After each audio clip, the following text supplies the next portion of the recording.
आज में हम और भी सिग्नल्स के लाप्लास ट्रांसफॉर्म कैलकुलेट करेंगे और साथ ही साथ कुछ इंपॉर्टेंट प्रॉपर्टीज भी स्टडी करेंगे। सो चलिए आज का टॉपिक स्टार्ट करते हैं। सो आज जो हमें फर्स्ट प्रॉपर्टी स्टडी करनी है वो करनी है multiplication bye T property. So multiplication bye T property का मीनिंग क्या होता है? Multiplication bye T that means जब भी आप टाइम डोमेन में टी से मल्टीप्लाई करते हैं देन लाप्लास डोमेन में क्या चेंजेस होते हैं ये हमें एनालिसिस करना होता है इस प्रॉपर्टी में। सो बेसिकली अगर मैं ले लूं एक्स टी का Laplace transform x s, then अगर आप टाइम डोमेन में टी से मल्टीप्लाई करें तो लाप्लास डोमेन में क्या चेंजेस होंगे? सो लाप्लास डोमेन में आपका हो जाता है differentiation minus d x s by d s. तो ये हमारी प्रॉपर्टी होती है मल्टीप्लीकेशन बाय टी। तो इस प्रॉपर्टी का अगर हम एनालिसिस यहां पर करें एक एग्जांपल के साथ और साथ ही साथ अगर हम एक इंपॉर्टेंट फॉर्मूला भी डेवलप करें तो देखिए एग्जांपल क्या है हमारा। सपोज करिए यूटी का लाप्लास हमें पता है क्या होता है 1/s, ऑलरेडी हमने कैलकुलेट कर रखा है। नाउ अगर मैं यूटी को टी से मल्टीप्लाई करूं तो हमने प्रॉपर्टी क्या स्टडी करी है कि अगर एक्सटी का लाप्लास एक्सेस है तो टी एक्सटी का क्या होगा आपका minus d x s by d s. तो यूटी का लाप्लास अगर 1/s है तो टी यूटी का कितना हो जाएगा आपका? ये हो जाएगा minus D by D S 1/s। Clear? So T UT basically हमारा क्या होता है? रैंप सिग्नल होता है आर टी। तो आर टी का लाप्लास हमारा क्या हो जाएगा यहां पर? आप देखिए जब आप 1/s का डिफरेंशिएशन करेंगे तो ये कितना होगा आपका माइनस 1/s स्क्वायर और माइनस साइन ऑलरेडी आपका बाहर है तो ये कितना हो जाएगा 1/s स्क्वायर। तो यहां पर हमने रैंप सिग्नल का लाप्लास ट्रांसफॉर्म कैलकुलेट कर लिया। रैंप सिग्नल का लाप्लास ट्रांसफॉर्म आपका होता है 1/s स्क्वायर टी यूटी का लाप्लास। क्लियर अच्छे से? और अगर यहां पर मैं इसी प्रॉपर्टी को थोड़ा सा और आगे लेकर जाऊं, इसी एग्जांपल को थोड़ा सा और आगे लेकर जाऊं तो आप देखिए अगर मैं यहां पर टी स्क्वायर यूटी लिखूं तो T square UT that means हमने क्या किया? हमने टी यूटी में टी से मल्टीप्लाई किया है। ठीक है? तो टी यूटी का जो लाप्लास होगा वो क्या हो जाएगा आपका? डिफरेंशिएशन हो जाएगा उसका और साथ ही साथ माइनस साइन से क्या हो जाएगा? मल्टीप्लाइड।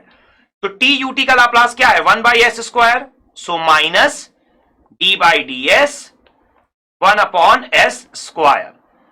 तो यहां पर टी स्क्वायर यूटी इसका आपका लाप्लास हो जाएगा, देखिए 1/s स्क्वायर का क्या होगा हमारा? s की power -2 that means -2 divided by s cube. तो यहां पर ये हो जाएगा -2/s cube. So final answer क्या हो गया 2/s क्यूब। ठीक है?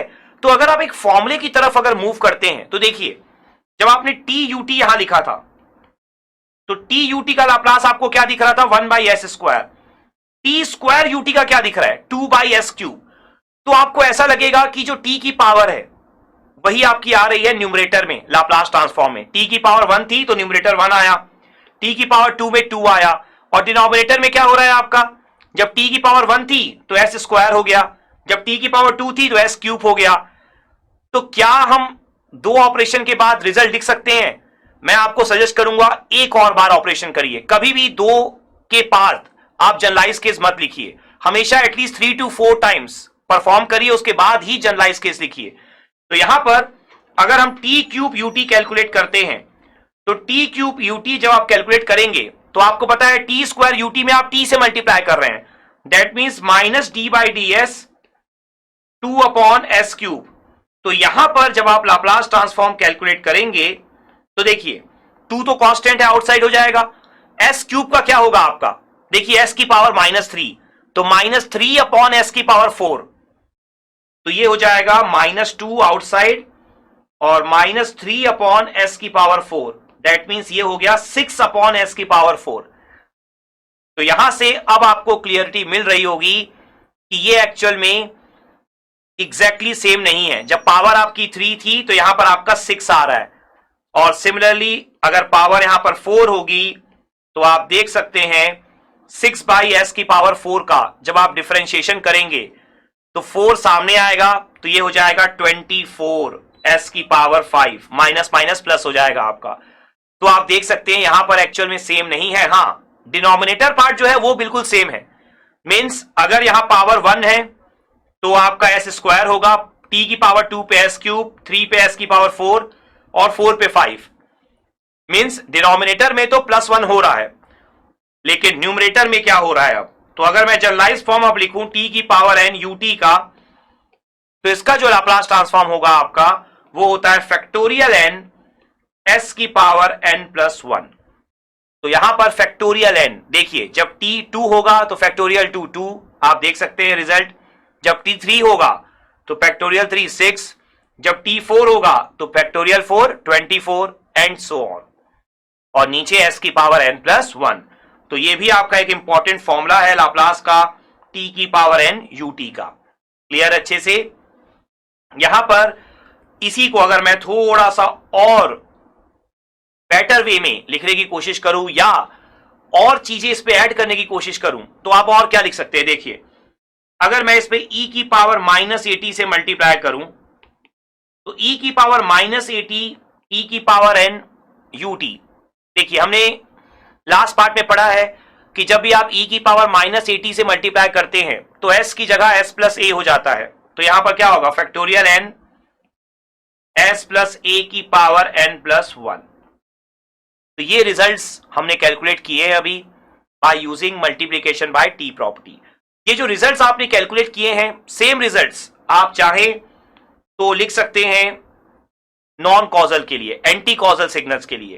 तो टी की पावर एन यूटी को आप क्या लिख सकते हैं, देखिए टी की power n u of minus t, और लाप्लास क्या हो जाएगा हमारा फैक्टोरियल एन, सामने माइनस एस की पावर एन प्लस 1। हमने ऑलरेडी स्टडी कर रखा है कि जब आप यूटी को यू ऑफ माइनस टी में चेंज करते हैं तो साइन वहां पर लाप्लास में क्या हो जाता है, माइनस। बस आरओसी आपकी चेंज होती है। इस केस में आरओसी क्या थी, देखिए आप पोल कहां पर है, एस की पावर एन प्लस 1 है, चाहे एस स्क्वायर हो, एस क्यूब हो, एस की पावर 4 हो, पोल तो ओरिजिन पर ही है ना। तो सिग्मा ग्रेटर देन 0, और इस केस में क्या होता, सिग्मा लेस देन 0। ठीक है, तो ये आपकी होती है multiplication bye T property. So I hope आपको ये मल्टीप्लीकेशन बाय टी प्रॉपर्टी बहुत अच्छे से समझ में आ गई होगी। Let's have a quick knowledge check now. Next property जो आज हम स्टडी करेंगे वो होगी आपकी मल्टीप्लीकेशन बाय टी प्रॉपर्टी के बाद डिवाइड बाय टी प्रॉपर्टी। सो अगर हम यहां पर डिवाइड करते हैं टी से, तो डिवाइड बाय टी प्रॉपर्टी, तो बेसिकली ये प्रॉपर्टी आपकी क्या होती है, देखिए जब भी आप t से डिवाइड करेंगे, मान लीजिए आपका xt का लाप्लास ट्रांसफॉर्म एक्सेस है, ठीक है। तो अगर आप t से डिवाइड करते हैं, xt बाई टी अगर आप लिखते हैं, तो देखिए जब आप मल्टीप्लाई बाय टी करते हैं तो क्या होता है, डिफरेंशिएशन। डिवाइड बाय टी में होता है इंटीग्रेशन। तो यहां पर आंसर होगा s to infinity x ds। तो ये लिमिट्स आपको याद रखनी होंगी। लिमिट्स आपकी होती है s लोअर लिमिट, इंफिनिटी होती है अपर लिमिट, ठीक है। तो ये हमारा होता है xt बाई टी। यहां पर इसे मैं आपको एक एग्जांपल से शो करता हूं। देखिए, मान लीजिए कि आपको रैंप सिग्नल का लाप्लास ट्रांसफॉर्म दिया हुआ है, पता भी है आपको 1/s² रैंप सिग्नल। अब अगर मैं इस रैंप सिग्नल में डिवाइड बाय टी कर दूं तो ये क्या बन जाएगा, ut। देखिए ut का लाप्लास हमें पता है, हम बस प्रूफ करने जा रहे हैं इस प्रॉपर्टी के थ्रू, और कुछ भी नहीं। तो t ut का 1/s² है, तो ut का मतलब जब आप t से डिवाइड करेंगे टाइम डोमेन में तो क्या हो जाएगा, जो t ut का लाप्लास है वो इंटीग्रेट हो जाएगा, क्योंकि जब भी आप टाइम डोमेन में t से डिवाइड करते हैं लाप्लास आपका इंटीग्रेट हो जाता है। तो 1/s² इंटीग्रेशन हो गया आपका। तो यहां पर जो लाप्लास ट्रांसफॉर्म होगा ut का, आप देखिए 1/s² का इंटीग्रेशन क्या होगा, 1/s² मींस s की पावर -2। तो s की पावर -2 का क्या होगा, s की पावर -2 + 1 डिवाइडेड बाय -2 + 1। x की पावर n का क्या होता है, x की power n + 1 divided bye n + 1, ठीक है। लिमिट क्या है, s टू इंफिनिटी। तो जब आप इसे सॉल्व कर लेंगे तो ये कितना हो जाएगा आपका, s की power -1 divided by -1 limit s to infinity. Now जब आप यहां पर लिमिट्स पुट करेंगे तो आप देखिए, अपर लिमिट जब पुट करेंगे आप तो 1/s है, तो 1/s पे जब s की वैल्यू इंफिनिटी पुट करेंगे तो क्या हो जाएगा 0। जब लोअर लिमिट पुट करेंगे, लोअर लिमिट तो s की s ही है, तो 1/s में जब s की वैल्यू s पुट करेंगे तो 1/s ही रहेगा, और सामने देखिए माइनस साइन है, लोअर लिमिट का भी माइनस साइन आएगा, तो माइनस माइनस क्या हो जाएगा प्लस, तो ut का लाप्लास कितना आ जाएगा आपका 1/s, ऑलरेडी आपको पता ही था। तो इस तरीके से हम डिवाइड बाय टी प्रॉपर्टी को प्रूव कर सकते हैं, उसका यूज हम समझ सकते हैं। सो आई होप आपको ये डिवाइड बाय टी प्रॉपर्टी भी बहुत अच्छे से क्लियर हो गई होगी। Let's have a quick knowledge check.